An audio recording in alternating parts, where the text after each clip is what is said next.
ભરૂચમાં સ્વચ્છતા અભિયાનના નામે નાટક જોવા મળ્યા। નેતાઓએ સ્વચ્છતા અભિયાનની કરી મજાક। કર્મચારી પાસે કચરો નખાવી સફાઈ કરવાનું જે આખું તરકટ હતું એ કેમેરામાં કેદ થયું છે। આમોદ પાલિકામાં સ્વચ્છતા હી સેવાના ધજાગરા ઉડતા જોવા મળ્યા છે। આમોદ નગરપાલિકા નેતાઓનું ફોટોશૂટ વાયરલ થઈ રહ્યું છે। સ્વચ્છતા અભિયાનના નામે માત્ર ફોટોશૂટ કરવામાં આવી રહ્યું છે।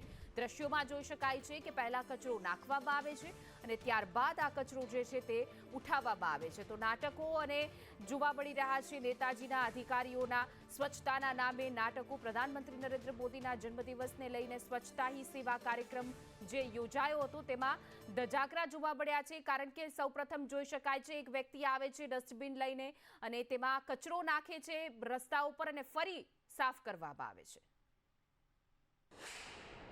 આમોદ નગરપાલિકાના ચીફ ઓફિસર સાહેબ શ્રી, આમોદ નગરપાલિકાના પ્રમુખ શ્રી એ જાતે ફોટોશૂટ કરવા માટે જાણી જોઈને ત્યાં આગળ કચરો નખાવે છે અને ફોટોશૂટ કરાવે છે એમના કાર્યક્રમને ખાલી ફોટોશૂટ કરવા માટે। તો જેથી આમોદ નગરપાલિકાના ચીફ ઓફિસરને ને પ્રમુખને કહીએ છીએ કે આમોદની જનતા પણ તમને જાણે છે, આખા નગરમાં ખાલી તમે ફોટોશૂટ જ કરાવો છો, પણ ફોટોશૂટ ભૂલીને જે ખરેખર આમોદ ગામની જે કંઈ પરિસ્થિતિ છે તેમાં નિરાકરણ માટે તમે કોઈ પગલાં ભરો।